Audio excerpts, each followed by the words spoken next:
दोस्तों, अभी मार्केट में आईपीओस के आने का सिलसिला लगातार जारी है और एक एक कर काफ़ी सारे आईपीओस मार्केट में ओपन हो रहे हैं। तो एक और आईपीओ ओपन होने वाला है और ये एक मेन बोर्ड आईपीओ है और आईपीओ है उत्कर्ष स्मॉल फाइनेंस बैंक का आईपीओ। तो आज के वीडियो में हम इसकी कंप्लीट रिव्यू करने वाले हैं। हम इसके बिजनेस, फाइनेंशियल और इसके ग्रे मार्केट प्रीमियम के बारे में बात करेंगे। जानेंगे कि ग्रे मार्केट में इसकी डिमांड कैसी है और आगे इसमें आपको अप्लाई करना है या फिर नहीं करना है। अगर अप्लाई करना है तो लॉन्ग टर्म के लिए करना है या सिर्फ और सिर्फ लिस्टिंग गेन के लिए करना है। तो चलिए वीडियो को शुरू करते हैं। लेकिन अगर आप चैनल पे पहली बार विजिट कर रहे हैं या फिर आपने चैनल को सब्सक्राइब नहीं किया है तो चैनल को सब्सक्राइब कर लें और साथ में वीडियो को भी लाइक कर दें। तो सबसे पहले बात कर लेते हैं आईपीओ के डिटेल्स की। तो ये आईपीओ 12 जुलाई यानी कि बुधवार से ओपन हो रहा है और ये 14 जुलाई को क्लोज हो जाएगा। फेस वैल्यू 10 रुपये पर शेयर होने वाला है और बुकिंग प्राइस 23 से 25 रुपये पर शेयर रखा गया है। लॉट साइज 600 शेयर्स का होने वाला है। आईपीओ का इशू साइज 500 करोड़ का है और ये जो पूरा का पूरा आईपीओ है ये फ्रेश इशू का आईपीओ है। अब ये एक मेन बोर्ड आईपीओ है तो कंपनी बीएसई और एनएसई पे लिस्ट होने वाली है। तो चलिए अब इस बैंक के बिजनेस और उसके फाइनेंशियल देख लेते हैं। तो उत्कर्ष स्मॉल फाइनेंस बैंक के बिजनेस के बारे में बात करें तो ये इंडिया का सेकेंड फास्टेस्ट एयूएम ग्रोथ वाला बैंक बन चुका है। 2019 से लेकर 2022 के बीच में इसके एयूएम में 50 बिलियन से ज़्यादा की तेज़ी दर्ज की गई है। सबसे पहले तो इसके प्रमोटर्स ने 2010 में कोर इन्वेस्ट लिमिटेड के नाम से अपना जो काम था वो शुरू किया था और उस समय ये एक एनबीएफसी था और उस समय उनका मेन फोकस था यूपी और बिहार के अनसर्व्ड और अंडर सर्व्ड इन सेगमेंट में माइक्रो फाइनेंस प्रोवाइड करवाना। और 2016 में इसने एक स्मॉल फाइनेंस बैंक के रूप में अपना काम शुरू किया और इसका हेडक्वार्टर उत्तर प्रदेश के वाराणसी में स्थित है। और अभी इसके बिजनेस की बात करें तो ये इंडिया के 22 स्टेट और साथ ही यूनियन टेरिटरीज में भी काम कर रही है। और 31 मार्च 2022 तक की बात करें तो कंपनी के 686 बैंकिंग आउटलेट्स हैं और साथ ही इनके 12,617 एम्प्लॉय हैं। और इसके बिजनेस का जो मेन फोकस है वो रूरल और सेमी अर्बन एरियाज पर है। एज ऑफ मार्च 31, 2022 इसके 3.14 मिलियन कस्टमर हैं और इनमें से ज़्यादातर बिहार, यूपी और झारखंड के सेमी अर्बन और रूरल एरिया से आते हैं।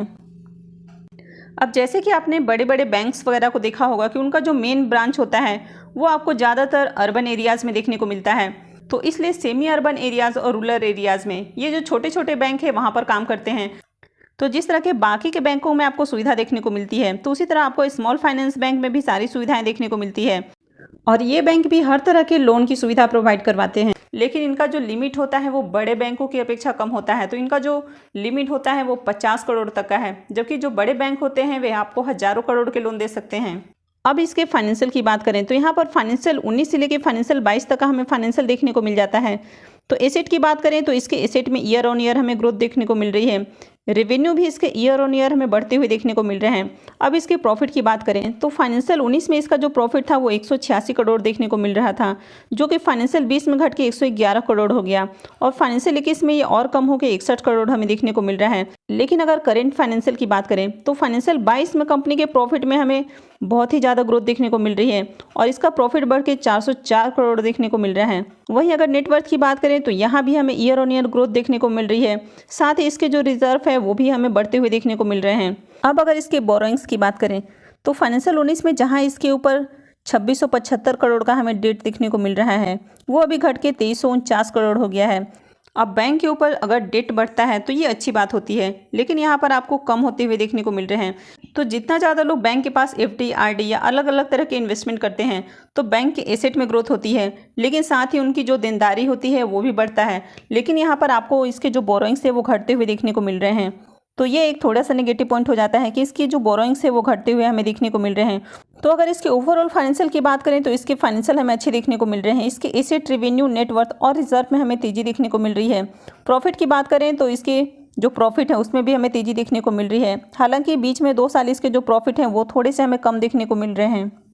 अब इसके पी को उसके पीयर से कंपेयर करें तो यहाँ पर अगर कंपनी के बारे में बात करें तो इसका जो इनकम है 1 साल का 2804 करोड़ हमें देखने को मिल रहा है और इसका पी 5.53 का है। अब अगर इक्विटास स्मॉल फाइनेंस बैंक की बात करें तो उसका इनकम 4831 करोड़ है और उसका जो पी निकल कर आता है वो 19.61 का है। तो ये काफ़ी ज़्यादा हमें देखने को मिल रहा है। लेकिन अगर उज्जीवन स्मॉल फाइनेंस बैंक की बात करें तो इसका इनकम 4754 करोड़ देखने को मिल रहा है और इसका जो पी है वो 6.93 का है। तो अगर इस कंपनी के पीई की बात करें तो जीवन स्मॉल फाइनेंस बैंक की अपेक्षा हमें कम देखने को मिल रहा है, तो ये अच्छी बात है। इसके अलावा और भी जो बाकी के बैंक हमें देखने को मिलते हैं तो उनके प्रॉफिट को अगर उनके पी से कंपेयर करके देखें तो इसका जो पी है वो हमें एक जेन्युइन प्राइस पर देखने को मिल रहा है। तो कंपनी यहाँ पर जो अपना आईपीओ लेकर आ रही है तो वो एक फेयर प्राइस के अराउंड अपना आईपीओ लेकर आ रही है।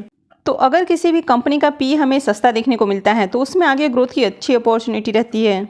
अब इस आईपीओ में भी अगर रिजर्वेशन की बात करें तो क्यूआईबीज के लिए 75% का रिजर्वेशन होने वाला है, एचएनआईज के लिए 15% और रिटेलर्स के लिए फिर से इस आईपीओ में 10% का रिजर्वेशन पोर्शन होने वाला है। तो अगर इस आईपीओ की भी बात करें तो इस आईपीओ में भी बहुत कम रिटेलर्स को इस आईपीओ की अलॉटमेंट मिलने वाली है, क्योंकि इनका जो पोर्शन है वो कम रखा गया है।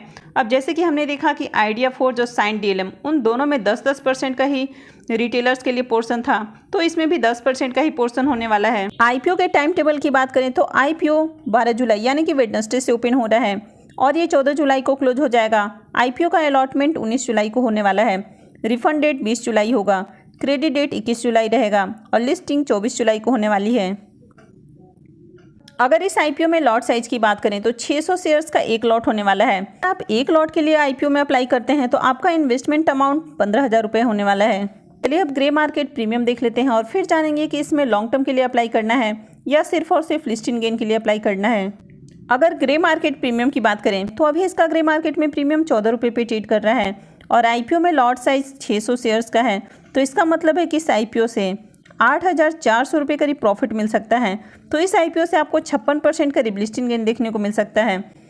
तो इसका प्रीमियम काफ़ी हाई प्राइस पे ट्रेड कर रहा है, तो मार्केट में इसकी अभी से हमें डिमांड देखने को मिल रही है, तो इस आईपीओ में डेफिनेटली अप्लाई किया जा सकता है।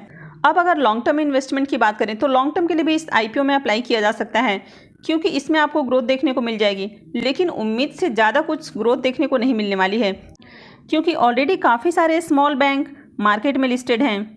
लेकिन फिर भी आप लॉन्ग टर्म के लिए अप्लाई करके रख सकते हैं और लॉन्ग टर्म में आपको अच्छी ग्रोथ भी देखने को मिल जाएगी।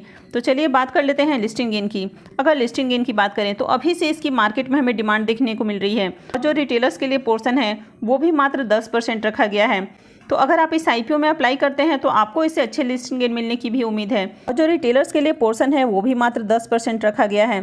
तो मार्केट में जितनी इसकी डिमांड है उतना यहाँ सप्लाई नहीं होने वाला है, तो ऐसे में इसकी जो प्राइस है उसमें आपको तेज़ी देखने को मिलेगी और आईपीओ की लिस्टिंग भी आपको अच्छे प्राइस पर होने की उम्मीद है। तो ओवरऑल बात करें तो इस आईपीओ में लॉन्ग टर्म के साथ साथ लिस्टिंग गेन के लिए भी अप्लाई किया जा सकता है। आगे भी इस आईपीओ और इसके ग्रे मार्केट प्रीमियम है उससे जुड़ी हुई अपडेट देती रहूंगी, तो इसके लिए आप चैनल को सब्सक्राइब करके रखें और अगर आपने वीडियो कब तक लाइक नहीं किया है तो वीडियो को भी जरूर लाइक करें और वीडियो को अंत तक देखने के लिए आप सबका बहुत बहुत धन्यवाद।